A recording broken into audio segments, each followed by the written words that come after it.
কাজরা এরিয়ার বন্ধ থাকা মধুজরা কলিয়ারি বেসরকারি সংস্থার মাধ্যমে চালু করার উদ্যোগ নিয়েছে সংস্থাটি। সেজন্য পরিত্যক্ত আবাসনগুলি ভেঙে ফেলার সিদ্ধান্ত নিয়েছে ওই সংস্থা। পরিত্যক্ত আবাসনগুলিতে প্রায় 30 থেকে 35 বছর ধরে বসবাস করছে 80টি পরিবার।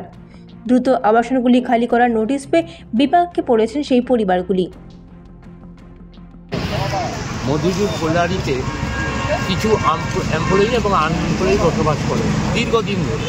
তাদের ছেলেমেয়েরা ছোট্ট থেকে মানুষে আবার সেই ছেলেদের বিয়ে শাদী হয়ে তার ছেলেরা থাকে। বর্তমান অবস্থায় এই ছেলেগুলো কোথায় যাবে, কোথায় থাকবে? সরকারের এদের একটা মৌলিক অধিকার বলে জায়গা আছে, যে জায়গায় এতদিন ধরে তারা বসবাস করছে তাদের উচ্ছেদ করাটা একেবারে সরকারের অন্যায় বলে বিবেচিত করা দরকার। কেননা এইসব মানুষজনগুলো তাদের ছেলে পিলে বাচ্চা নিয়ে কোথায় যাবে? এদের পুনর্বাসন করা একান্তই দরকার। যদি আপনারা পুনর্বাসন করতে না পারেন তাহলে ওই জায়গাতে আপনারা ওদের রাখার ব্যবস্থা করুন। বর্তমান যুগে যা অবস্থা, কর্মসংস্থান ছোট হয়ে আসছে।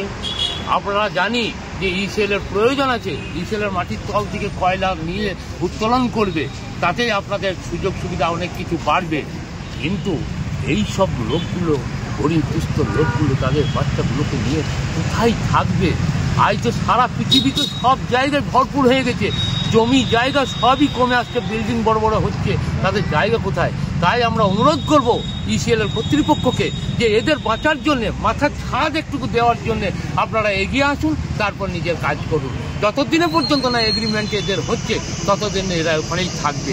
এই বলে আমি ওদের মধুজুর কলিয়ারি 5-6 নম্বর ফিট থেকে বলে বক্তব্য। আমরা এখানে মিনিমাম 10 বছর সবাই আছি, তো এখানে কোনোদিন মাইকিং করতে আসছে যে সবাইকে উঠিয়ে দিতে দেওয়ার জন্য, কখনো ভাঙার জন্য আসছে, কখনো বলে যাচ্ছে, নোটিশ দিয়ে যাচ্ছে। তো এইভাবে যদি সবাইকে বলে উঠে যাওয়ার কথা, তো সবাই তো এখান থেকে উঠতে পারবে না, যেহেতু আজ সবাই এত বছর ধরে এখানে বসে আছে।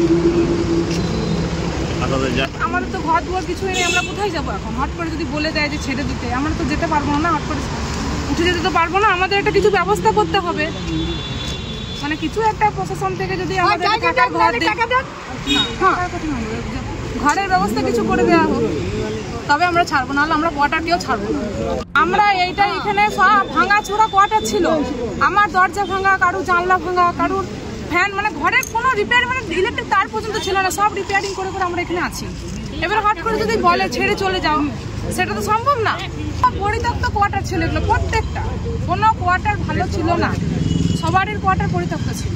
সবাই এসে এসে রিপেয়ারিং করে করে সব থাকছে এখানে, লোক খাওয়া রোজগার করে সব খাচ্ছে। এবার সেখান থেকে যদি বলে উঠিয়ে দিতে, সেটা তো সম্ভব না। না, আগে আমাদের পুনর্ব্যবস্থা কিছু করতে হবে, তারপর আমরা কোয়ার্টার ছাড়বো, নাহলে আমরা কেউ কোয়ার্টার ছাড়বো না। দুর্গাপুর থেকে নিজস্ব প্রতিনিধির রিপোর্ট, এএনএম নিউজ। আরও খবরের আপডেট পেতে সাবস্ক্রাইব করুন আমাদের ইউটিউব চ্যানেলটি আর বেল আইকনে ক্লিক করুন নোটিফিকেশনস পেতে।